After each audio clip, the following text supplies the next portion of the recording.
Yes बेटा, आज की डेट है 18 नवंबर 2020 और हम पढ़ने वाले हैं बेटा आज हमारा पाठ 20 क्रिया। ठीक है, सबसे पहले बेटा क्रिया किसे कहते हैं? तो जिन शब्दों से किसी काम के करने या होने का पता चलता है उसे क्रिया कहते हैं। मतलब जितने भी काम होते हैं या किए जाते हैं वे सारे क्रिया कहलाते हैं। छोटी क्लासों में हम आपको पढ़ाते आए हैं कि काम वाले शब्द क्रिया होते हैं, जो भी काम है वो क्रिया है। अब दो टर्म बोली है मैंने, जिससे काम के होने अथवा करने का बोध होता। होना इन द सेंस जो क्रियाएं अपने आप होती है, सूरज का निकलना, हवा का बहना, ठीक है, हवा का चलना, पानी का बहना, ठीक है, हमारा दिल धड़कना, ये सारे कार्य अपने आप होते हैं, लेकिन ये भी क्रिया है। कुछ कार्य हम करते हैं, उन करने वाले कार्यों में है बेटा उठना, बैठना, खाना, पीना, सोना, सारे वो वर्क जो हमारे द्वारा किए जाते हैं वो होने वाले कार्यों में, किए जाने वाले कार्यों में आते हैं। ठीक है, क्रिया को इंग्लिश में वर्ब कहते हैं। अब क्रिया से संबंधित कुछ महत्वपूर्ण बातें हैं बेटा कि क्रिया के अभाव में वाक्य अपूर्ण होते हैं। कि हमारे हिंदी में अगर वाक्य की सही परिभाषा दी जाए तो जिन वाक्यों में क्रिया होती है वो वाक्य पूर्ण कहलाते हैं। ठीक है, तो क्रिया के बिना वाक्य अपूर्ण होते हैं। ठीक है, और क्रियाएं दो प्रकार की होती है, कुछ की जाती है, कुछ अपने आप होती है।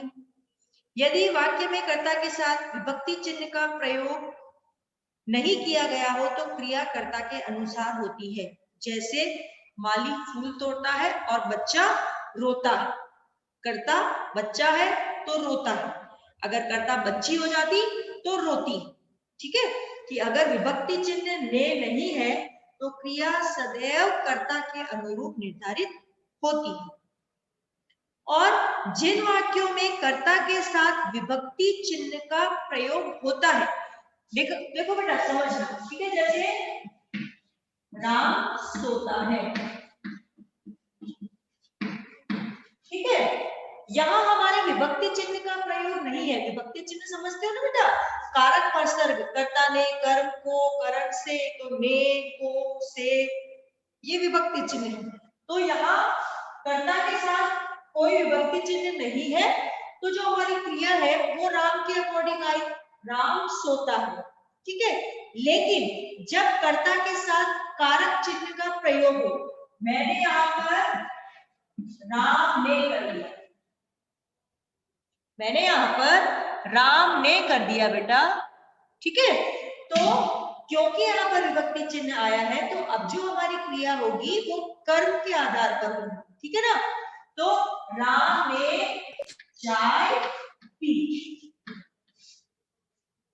राम ने समोसा खाया, राम ने कहानी पढ़ी।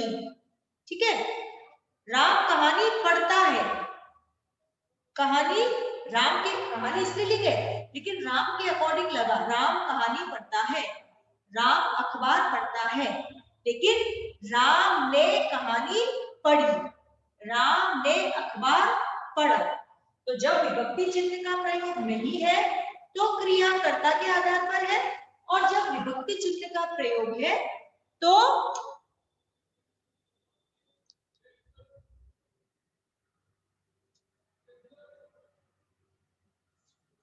विभक्ति चिन्ह कर्म के आधार पर, विभक्ति चिन्ह होने पर हमारी क्रिया कर्म के आधार पर।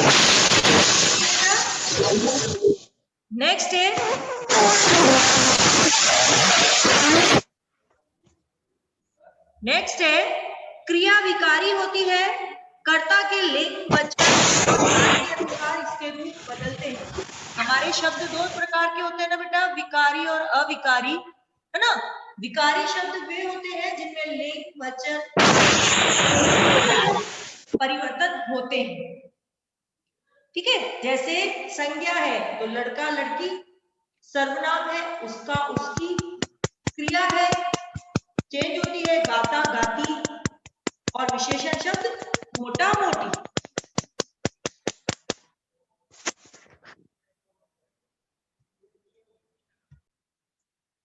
है क्रियापद बहुवचन क्रिया के लिए निर्धारित है, परंतु है मैंने आपको एक तो होता है बेटा है, ठीक है, वह लड़का है, ठीक, और वह मेरे दादाजी है। तो है बिना अनुस्वार बिना बिंदी वाला और है बिंदी। तो क्रिया को बहुवचन बनाने के लिए है का प्रयोग किया जाता है, लेकिन बहुवचन में अगर आदर देते हैं हम किसी एक को भी, जैसे दादाजी हुए, टीचर हुए, पापा हुए, तो वहां पर बहुवचन है का प्रयोग किया जाता है। ठीक है, ये हमारी क्रिया की कुछ सामान्य जानकारियां थी बेटा। ठीक है, उसके बाद हमारा नेक्स्ट पॉइंट आता है बेटा क्रिया में धातु। ठीक है, अभी तक हमने क्रिया से संबंधित जानकारियां पढ़ी, अब है हमारा नेक्स्ट पॉइंट धातु। ठीक है, धातु क्रिया के मूल रूप को धातु कहते हैं। कि क्रिया तो अलग अलग उसके अकॉर्डिंग चेंज होगी बेटा, उसके रूप बनेंगे, लेकिन उसका जो मुख्य भाग है, मुख्य जो रूप है उसे धातु कहते हैं। जैसे पढ़ना है ना, इसमें पढ़ धातु है, पढ़ा पढ़ धातु है, पढ़ता पढ़, ठीक है, ये अलग अलग रूप है, लेकिन पढ़ इसमें धातु है। तो क्रिया के मूल रूप को धातु कहते हैं और धातु के साथ प्रत्यय लगाकर क्रिया शब्द बनाए जाते हैं। पढ़ना में ना प्रत्यय लगा है, पढ़ पढ़ा में आ प्रत्यय लगा है और पढ़ता में ता प्रत्यय लगा है। ठीक है, तो क्रिया के मूल रूप को धातु कहते हैं और धातु के साथ प्रत्यय जोड़कर क्रिया के रूप बनाए जाते हैं। ओके, अब है बेटा धातु क्रिया का मूल रूप। अब धातु जो है बेटा वो 4 प्रकार की होती है। धातु जो है वो 4 प्रकार की होती है। क्रिया का मूल रूप जो धातु है वो धातु 4 प्रकार की होती है। पहला है बेटा सामान्य धातु। पहला है सामान्य धातु। सामान्य धातु में देखो संज्ञा, सर्वनाम तथा विशेषण शब्दों में प्रत्यय लगाकर, ठीक है ना, कौन कौन सी संज्ञा, सर्वनाम और विशेषण, संज्ञा, सर्वनाम और विशेषण शब्दों में प्रत्यय लगाकर जो धातु मूल रूप में ना लगाने पर, सॉरी बेटा यहां पर देखो कि सामान्य धातु होती है कि धातु के मूल रूप में ना लगाकर जो प्रत्यय, जो क्रियाएं बनाई जाती है, जैसे पढ़ के साथ पढ़ना, लिख के साथ लिखना, चल के साथ चलना, खा के साथ खाना। ठीक है, मूल रूप में ना प्रत्यय लगने पर जो रूप बनता है उसे सामान्य धातु कहते हैं। ठीक है, ना लगने पर जैसे क्या होगा, पढ़ना, उठना। ओके, सेकंड हमारा है व्युत्पन्न धातु। व्युत्पन्न मतलब होता है बेटा बनना या पैदा होना। व्युत्पन्न धातु पहला तो था कि क्रिया का जो मूल रूप है उसके पीछे ना लगाने से जो क्रिया बनती है वो नाम धातु है। सेकंड है व्युत्पन्न, सामान्य धातु में प्रत्यय लगाकर बनाई गई धातु को व्युत्पन्न धातु कहते हैं। जैसे यहां देखना बेटा, पढ़ के साथ लगा है पढ़ना, उठ के साथ लगा है उठना,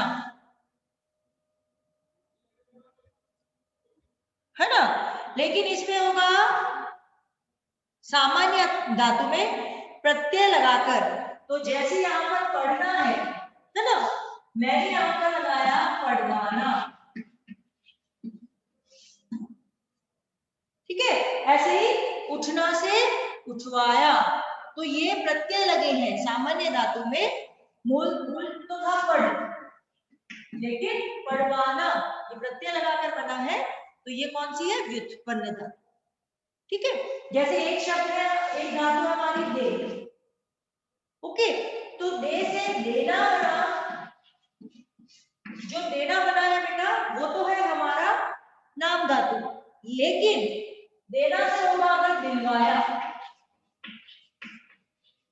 तो ये क्या होगा, व्युत्पन्न धातु। सिर्फ मूल के पीछे ना लग गया है वो नाम धातु है, लेकिन मूल रूप के साथ प्रत्यय लगकर क्रिया बनी है, धातु बनी है, तो वो क्या होगा? व्युत्पन्न धातु। ठीक है, उसके बाद है नाम धातु। नाम धातु, अब नाम वाले शब्दों को बेटा संज्ञा शब्द कहते हैं ना, तो नाम धातु में आप लोग ये बात याद रखो कि संज्ञा, सर्वनाम तथा विशेषण शब्दों में प्रत्यय लगाकर जो धातु रूप बनाए जाते हैं उन्हें नाम धातु कहते हैं। संज्ञा, सर्वनाम और विशेषण। संज्ञा, सर्वनाम और विशेषण, इनके साथ प्रत्यय लगाकर जो धातु रूप बनाए जाते हैं उन्हें नाम धातु कहते हैं। नाम मतलब संज्ञा, तो संज्ञा से याद रखो संज्ञा, सर्वनाम और विशेषण के पीछे प्रत्यय लगाकर जो धातु रूप बनाए जाते हैं उन्हें नाम धातु कहते हैं। अब जैसे हाथ, हथियाना, रंग एक संज्ञा शब्द है, तो रंग से होगा रंगवाना। ठीक है, और सर्वनाम शब्द है जैसे अपना, तो अपनाना, और विशेषण शब्द है चिकना, तो चिकनाना, और गरम से गरमाना, और लंगड़ा, लंगड़ाना। ठीक है, और बातूनी, बतियाना। ओके, तो ये जो चीजें हैं ये तीन प्रकार हुए, सामान्य धातु, व्युत्पन्न धातु, नाम धातु। सामान्य धातु मूल रूप के पीछे ना लगता है, व्युत्पन्न मूल धातु के पीछे प्रत्यय लगते हैं, नाम धातु संज्ञा, सर्वनाम, विशेषण के पीछे धातु लगते हैं, और चौथा होता है बेटा हमारा मिश्र धातु। चौथा हमारा धातु का प्रकार है बेटा मिश्र धातु। संज्ञा, विशेषण तथा क्रिया विशेषण शब्दों के बाद करना, लगना, लेना, होना। मिश्र मतलब दो है, एक तो मुख्य होती ही है धातु बेटा, उसके साथ करना, लेना, होना, देना, ये सारी अगर क्रियाएं जुड़ जाती है तो उन्हें मिश्र धातु कहते हैं। जैसे शर्म है ना, तो शर्माना, तो शर्म और आना ये चीज मिली। ठीक, उसके बाद विशेषण से बुरा और होना, तो बुरा होना। डर और लगना, तो डर लगना। ठीक है, और ऊपर आना, ऊपर आना। तो संज्ञा, विशेषण तथा क्रिया विशेषण के साथ लगना, लेना, होना, आना आदि द्वारा जो धातुएं बनाई जाती है उन्हें मिश्र धातु कहते हैं। ठीक है, तो धातु हमारी चार प्रकार की, सामान्य धातु, व्युत्पन्न धातु, नाम धातु और मिश्र धातु। ठीक है,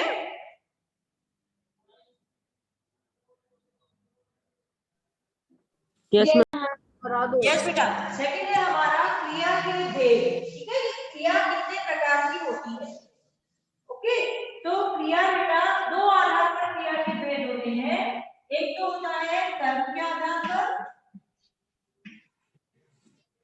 और दूसरा होता है रचना के आधार पर।